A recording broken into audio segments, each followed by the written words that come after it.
여러분 저 오해하실까봐 제가 말씀을 드리는데 이제 찬양곡 중에서 때로는 이제 조를 바꿔서 변화를 주어서 감동을 극대화하는 게 있고요. 어떨 때는 박자를 조금 못 갖춘 마디나 한 박자 쉬거나 아니면 남성과 여성이 좀 이렇게 변박을 해서 변화를 줘서 감동을 더하는 그런 이제 일종의 기법이 있는 거죠. 오늘 할렐루야 성가대가 여러분 박자가 틀린 게 아니에요. 여러분 오해하시면 안 됩니다. 그렇게 악보가 그래요. 그래서 더 큰 이제 우리에게 은혜를 소개하기 위해서 한 것이니까 제가 오해를 잘 풀어드렸죠. 할렐루야 성가대. 근데 한 두 군데는 틀렸어요. 제가 보니까. 우리 은혜 받았습니다. 박수하겠습니다. 네. 자, 여러분 어떻게 무더위에 잘 지내셨나요? 저는 개인적으로 추위는 좀 견뎌도 더위는 못 견디는데 지난주 한 주간 보내는 동안 너무 힘이 들었습니다. 이렇게 더울 수 있나?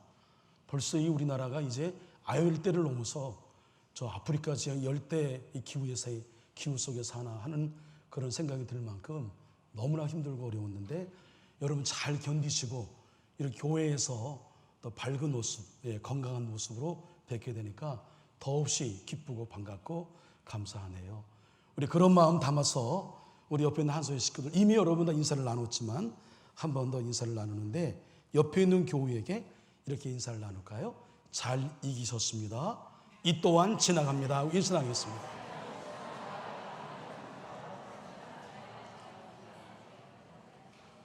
여러분 제가요 예언의 능력이 있습니다.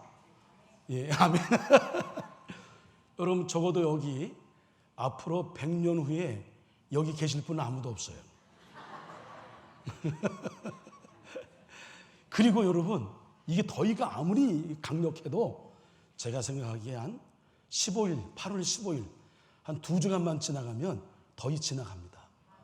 조금 지나면 이제 추워 이런 날이 곧 오게 될 테니까 여러분 조금만 잘 견디고 이기시기를 바랍니다. 제가 시리즈의 말씀을 전하고 있는데 그간에 저도 코로나 때문에 처음으로 코로나 걸렸거든요. 누구 때문에? 그랬는데 저는 아주 건강하게 잘 버티고 이겼습니다. 저는 아무런 증상이 없어요.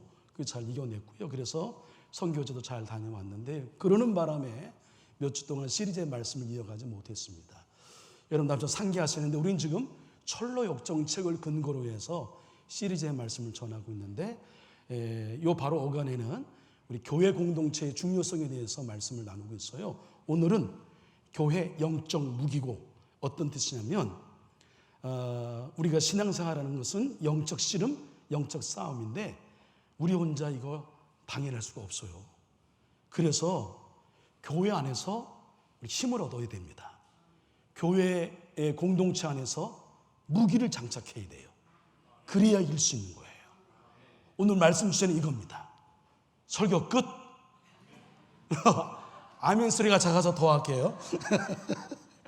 자, 오늘 본문의 말씀 에베소 6장에 기록된 이 전신갑주에 대한 말씀의 시작은 사실상은 에베소 5장 22절부터 시작한다고 볼 수 있습니다.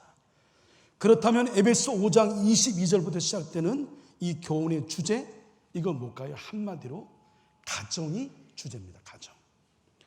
에베소 5장 22절은 아내들이요 이렇게 시작해서 25절에서는 남편들하로 이어지고 그리고 6장 1절에서는 자녀들아에서 아비들알로 이어지고 5절에서는 당시 가족 사역을 돕고 있는 이들을 향해 종들아 하고 9절에서는 상전들에 대한 부분을 이제 어떻게 그 대할 것인가에 대한 지침을 주면서 가정을 지키기 위한 그 교훈을 전달하고 있는 겁니다.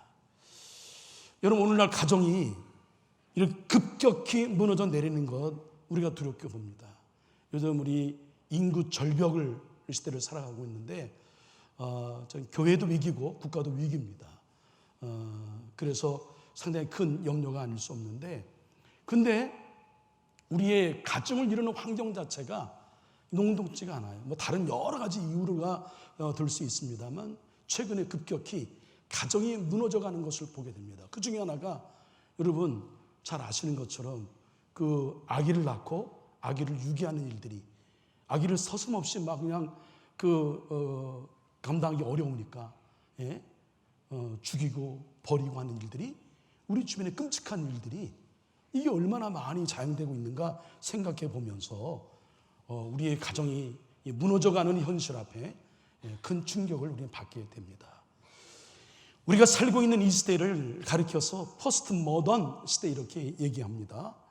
이 포스트 모던 시대를 규정하는 두 가지 단어가 있는데, 하나는 파괴와 해체라고 하는 단어이에요. 모던 시대까지는 굳게 유지되던 많은 가치와 제도들이 오늘날 파괴되고 해체되었다. 이거 어떤 인간의 자유의지, 인간의 어떤 이성, 지성 이런 것들을 통해서 자연의 이치와 세상의 이치를 알아가는 것에 대해서는 우리가 동의합니다만, 그러다 보니까 우리가 꼭 지켜야 될 절대적인 가치 이런 것들이 막 무너져 버렸단 말이에요. 다 함께 무너져 버렸어요. 그 중에 가장 주목할 만한 파괴와 해체가 바로 우리 가정에서 일어나고 있다. 이게 문제인 거죠. 자, 성경은 그래서 가정 파괴와 해체의 원인, 이걸 진단하는데 여러 가지 진단할 수 있겠죠. 사회과학적으로, 그 다음에 심리적으로, 어떤 윤리와 도덕의 잣대로 원인을 찾을 수 있는데, 그런데 성경은 그 원인이 어디 있느냐? 영적인데 원인이 있다, 이렇게 봅니다. 그래서 에베소 6장 12절에서 사도 바울은 오래전 이미 일어나기 시작한 가정 파괴와 해체의 근본을 영적 씨름, 더 정확하게 표현한다면 영적 전쟁에서 찾고 있어요. 우리의 씨름은 혈과 육을 상대하는 것이 아니라 하늘에 있는 악한 영들을 상대합니다. 우리가 지금 싸우고 있는 것은 보이는 현상과의 싸움이 아니라고 하는 거예요. 영적 싸움. 우리를 넘어뜨리려고 하는 이 실체, 마귀와 사단의 공격, 이것 때문에 가정이 무너져가고 국가가 무너져가고 윤리와 도덕이 무너져가고 라고 한다는 거죠. 따라서 이 싸움에서 승리하고 가정을 지키기 위해서 필요한 게 뭐냐면, 지금 이 시대에 영적 무장이 필요하다. 우리 13절 말씀을 다시 한번 여성교회 임원들 잘 읽어주셨는데 함께 읽습니다. 시작. 그러므로 하나님의 전신갑주를 취하라. 이는 악한 날에 너희가 능히 대적하고 모든 일을 행한 후에 서기 위함이라. 사도 바울은 14절 이후에 고대 무사들이 전쟁에 살아남고 자신을 지키기 위해서 필요한 무장들에 대해서 언급을 합니다. 이제 철로역정 말씀을 좀 언급하면, 철로역정에 보면 주인공 순례자 크리스천이 고난의 산을 넘어요 아름다운 집에 들어갑니다. 여러 방이 있어요. 첫째 방은 뭐냐면 평화의 방이에요. 둘째 방은 서재가 있어요. 셋째 방에 뭐가 있냐면 무기고가 있습니다. 방은 아름다운 집 안에 평화의 방이 있고 책이 있는 서재가 있고 그 다음에 무기고가 있어요. 무엇을 의미해요? 영적 무장이 없이는 이 순례의 길에서 승리할 수 없다. 인생의 순례길에서 우리가 온전한 길을, 이 순례길을 완주하고 내 인생을 의미 있고 가치 있고 행복하게 살기 위해서, 아니 나 자신을 지키고 너를 지키고 우리의 가정을 지키고 우리 교회를 지키기 위해서 필요한 게 뭐냐면 영적 무장이 필요하다.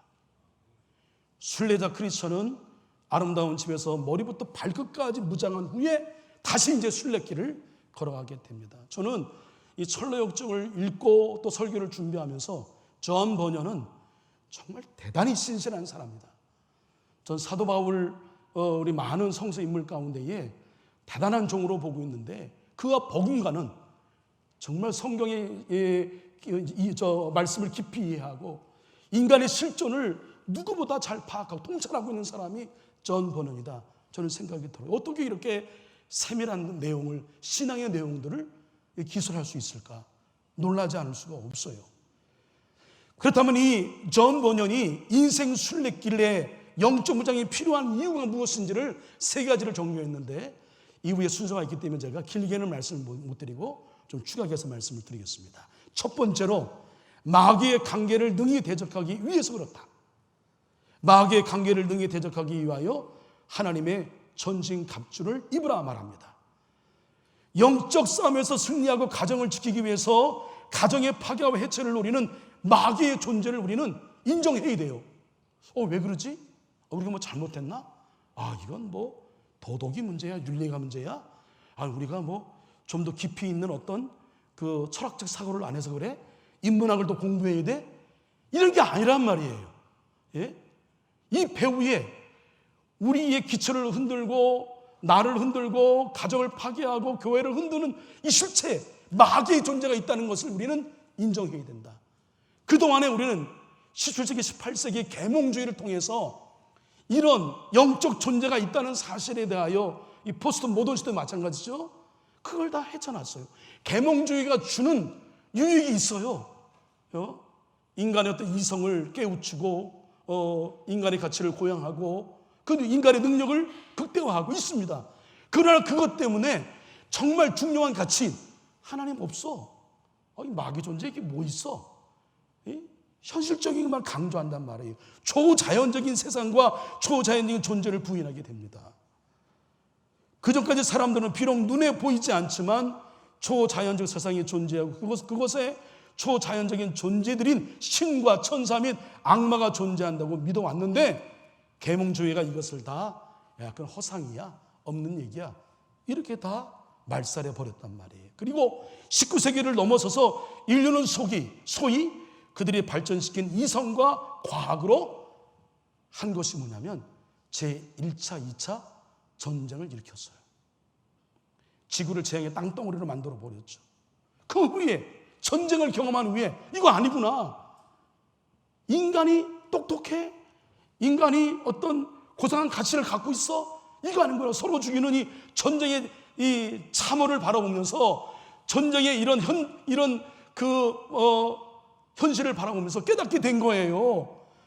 인간의 이성과 과학이 전부가 아니라 또 다른 세계관이 있다. 이 변화를 갖게 되었는데 그 변화 중에 하나가 20세기에 들어오면서 많은 사람들이 보이지 않는 신과 악마의 존재를 다시 인정하게 된 거죠.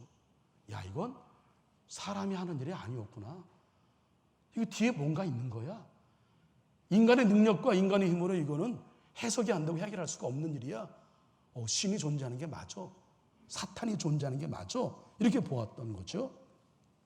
결국 우리 안에 있는 악마성을 극복하지 않고는 더 나은 세상을 만들 수 없음을 깨닫게 된 겁니다. 이것이 19세기 말에 시작되어서 20세기 그리고 21세기까지 지속되고 있는 세계적인 영적 부흥의 원인이 되기도 했던 거죠.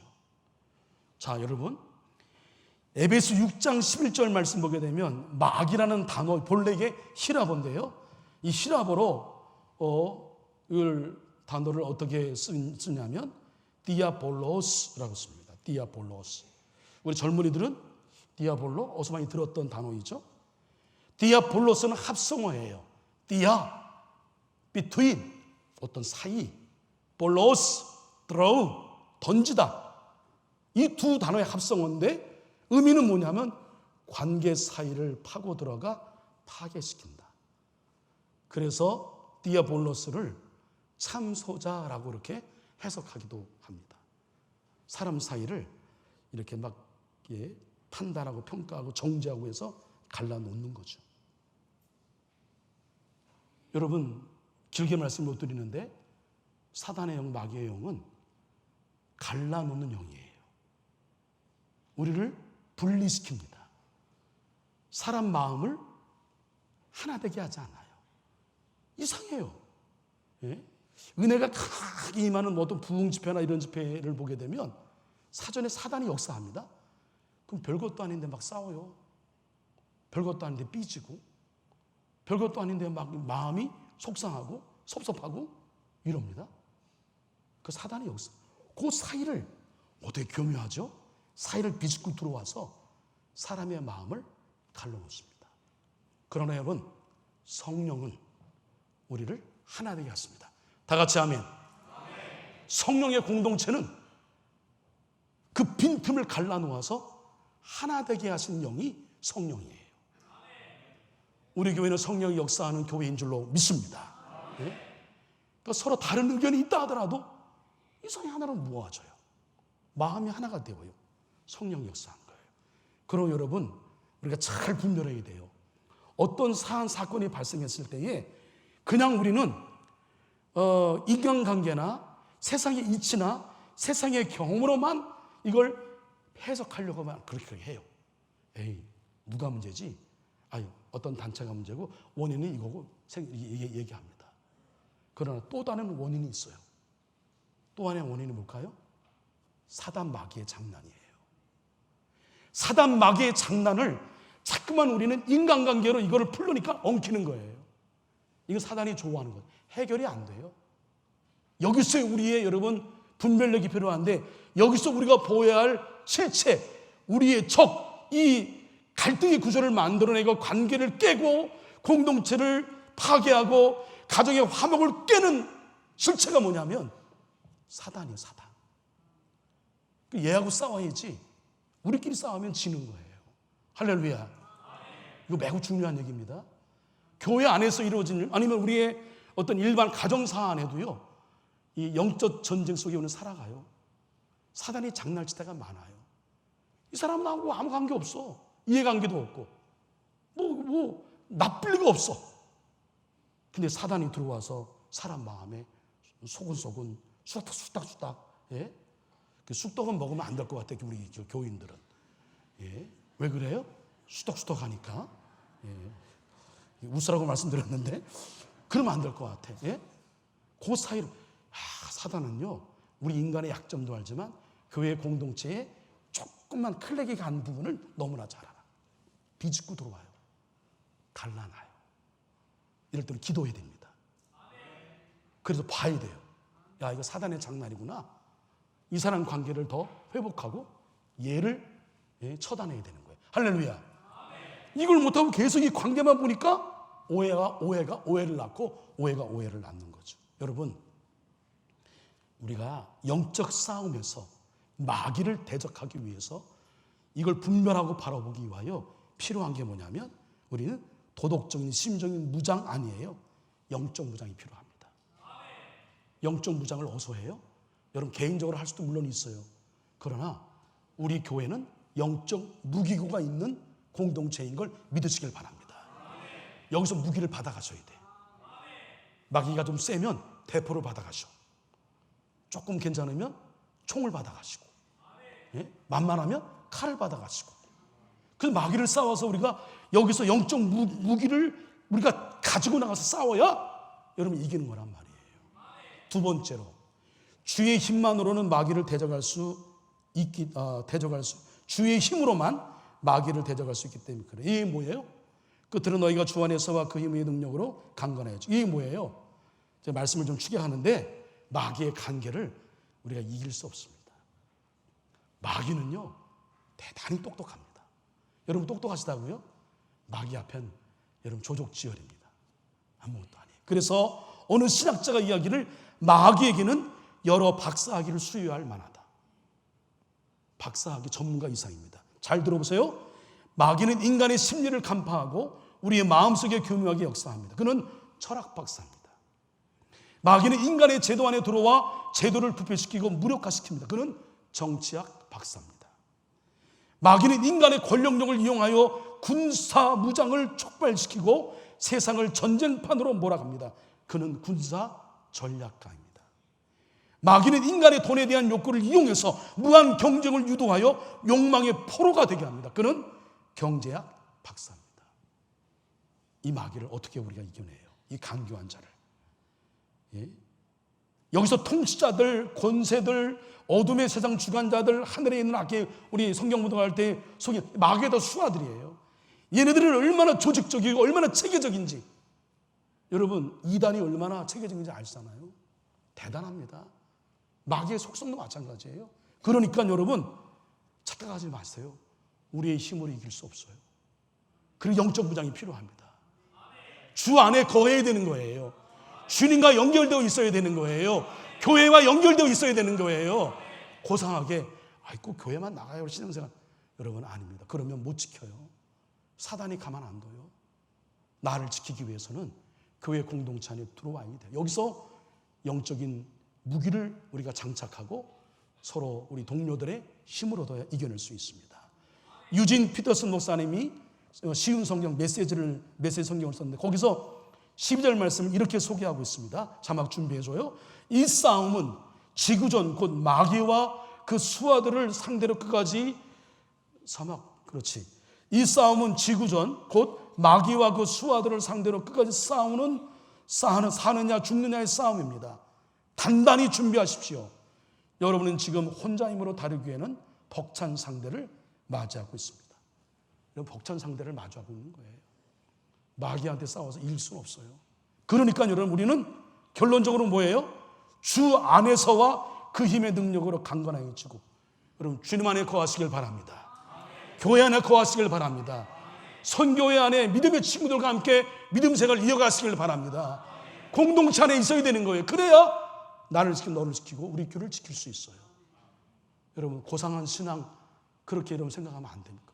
그런 척하지 마십시오. 그래 이길 수 없어요. 마귀의 존재는 우리보다 더 똑똑하다는 걸 기억하시길 바랍니다. 셋째로 영적 무장은 영적 전쟁을 준비하는 첫 단계이기 때문에 그렇습니다.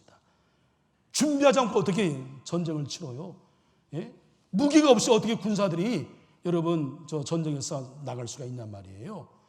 전쟁에 나가기 위해서는 무기가 필요해요. 전진갑주를 입어야 됩니다. 그래서 14절 이하의 말씀에 방어무기 5개, 공격무기 2개를 소개하죠. 방어무기, 진리의 허리띠, 의의 흉배 혹은 호심경, 평안의 복음, 믿음의 방패, 구원의 투구. 이건 방어무기예요. 공격무기는 2가지입니다. 말씀과 기도예요. 예. 그래서 우리가 말씀을 들어야 되고 말씀을 묵상해야 되고 말씀을 우리 삶 속에 살아내야 하는 거예요. 여러분들 말씀드리죠? 설교 잘한다라고 하는 거는 저의 책임은 50%, 여러분의 책임은 50%. 여러분이 제가 전한 말씀을 살아서 이 삶의 변화를 가져올 때에 설교의 완성이에요. 저한테만 책임 떠넘기지 마세요. 여러분의 책임도 있단 말이에요. 거기까지입니다. 그러기 위해서 우리가 이렇게 말씀 가운데 살고 기도는 두말할 필요 없습니다. 기도가 죽으면 다 죽은 거예요. 여러분의 신앙생활 지금 기도 생활 안 하고 있어요? 죽어가고 있는 거예요. 그건 그냥 사단이 가만히 안 둬요. 이상하게 나를 내가 기도 못하는 합리적 근거를 내고 핑계를 대고 인정하지 아니하고 이런 또 다른 데서 기도했다 얘기하고 거짓말하지 마세요. 우리 교회에서 기도 안 하는데 다른 데서 무슨 기도를 해? 그것도 말도 안 된다는 거지. 교회에서 먼저 기도하고 다른 데서 기도해야지. 예? 그런 거짓말 하지 마시란 말이에요. 근데 기도가요, 마귀를 제압하는 all court pressing. 우리 알잖아요. 농구 용어잖아요. 기도는 전방위 압박할 수 있는 무기란 말이에요. 예? 기억하십시오. 마귀가 아무리 아주 간교한 자, 머리가 좁고 박사라 하더라도요, 이미 예수님이 어둠의 세력을, 이 죽음을, 이 사단의 세력을요, 십자가 위에서 십자가를 하려고 죽으시고 부활하심으로 이기셨어요. 할렐루야. 그러므로 마귀는 여러분 예수 그리스도의 이름 앞에 벌벌 떱니다. 꼼짝 못해요. 중요한 건 여러분 안에 십자가 예수 그리스도가 내 안에 살아계시느냐, 이게 중요합니다. 예? 드라큘라 영화 봤잖아요. 드라큘라 오게 되면 십자가 내밀면 드라큘라 도망가잖아요. 근데 어느 영화 보니까 이렇게 해도 안 도망가. 예? 그러니까 그 십자가가 능력이 있어야 되는데 이 사람이 십자가를 안 믿어. 그 드라큘라가 아는 거지. 너 거짓말이 뻥이지. 그게 죽었어요. 십자가 가면 내미는 게 아니에요. 그 십자가의 의미, 신앙 고백이 그 속에 담겨 있어요. 내 안에 예수님이 계셔야, 예? 우리가 in Christ, 예수님 안에 내가 있어야, 내 중심에 십자가가 있고 내 중심에 예수님이 주인 되시고 예수님이 내 삶의 주권자가 되시고 예수님의 이름이 내 능력이 될 때에 선포하면 너 까불어? 나사렛 예수 이름 물러가! 하면 물러가는 거예요. 할렐루야. 걱정하지 마세요. 마귀가 아무리 똑똑해도 내 안에 주님 계시면 그 주님으로 인하여 내 능력이 아니에요. 주님의 능력으로 우리 얼마든지 마귀를 제압할 수가 있는 겁니다. 그러므로 여러분 무기 장착해야 됩니다. 그러니까 여러분 기억하십시오. 제가 말씀을 정리하는데, 코로나 이제 때문에 우리의 루틴이 많이 깨졌어요. 기도하는 분 기도 안 합니다. 이제 뭐 영상으로 예배드리는 게 좋으니까 영상으로 적당히 예배드리는 거, 이거 적당히 하면 되지라는 생각이 젖어 있어요. 또 다른 루틴의 패턴이 바뀌었단 말이에요. 여러분 다시 정신 차리고 깨워야 됩니다. 여러분 일어나시기 바랍니다. 지금 일어나는 게 아니라 깨어나시길 바랍니다. 기도의 은사자라고 생각하는 분, 난 기도 좀 해 라고 하는 분들 말로만 하지 마세요. 새벽기도 나오시길 바랍니다. 장로님들, 권사님들, 제발 면목상의 직분만 갖고 있지 마세요. 거기에 걸맞게 여러분의 신앙을 지키고 여러분의 신앙생활을 이어가야 합니다. 그래야 살아요. 그래야 나를 지키고 너를 지키고 우리 교회를 지켜요. 나 때문에 여러분 내가 사단의 도구가 되어서 교회 공동체를 분리하고 교회 공동체를 하나됨을 파괴하는 일을 하면 여러분 얼마나 속상해. 내가 새벽기도 기도하는데 한때 우리 교회를 기도하면 이 마귀가요 비웃는다. 막 조소하고 너 기도해 될 줄 알아? 그리고 이게 느껴져요. 얼마나 기분 나쁜지. 예? 여러분 그렇게 돼서 안 되잖아요. 적어도 우리는 성령의 이끄심에 따라 교회를 하나 되게 하고 성도를 하나 되게 하고 우리 믿음의 친구에게 신앙적인 용기를 주고 도전을 주고 함께 신앙생활 해보자. 나도 할게. 너도 섬겼어? 나도 한번 배워볼게. 이런 마음을 갖게 하는 데에 선한 용량, 부패 5%가 아니라, 그래서 부패 5%가 되면 여러분 산화, 이게 결국 암을 유발하고 병을 유발하는 거예요. 예? 발효 5%가 되면 황산화. 그래서 이 90%를 좋은 물질로 생성하고, 예? 황산화 되면 여러분 그게 발효가 되어서 살리는 거죠. 건강을 유지하게 하는 거예요. 여러분 마귀에 이용당하는 부패 5%의 사람 되지 말고 성령의 이끄심 따라 여러분 발효 5%의 사람, 황산화 역할을 하는 그런 5%의 우리 깨어있는 성도 되시기를 주님의 이름으로 간절히 축원합니다. 기도하겠습니다. 우리에게 분별력을 주시옵소서. 마귀의 실체를 볼 수 있는 영안을 주시옵소서. 성령의 능력으로 영적 무기를 장착하고 마귀의 공격을 물리치게 하여 주시옵소서. 코로나로 인하여 갖게 되는 나태함과 안일함과 편안함의 자리에서 이제는 일어나게 하여 주시옵소서. 우리가 있어야 될 자리를 지키게 하여 주시옵소서. 그래서 나 자신과 우리 가정과 우리 교회를 지키게 하여 주시옵소서. 예수님의 이름으로 기도합니다. 아멘.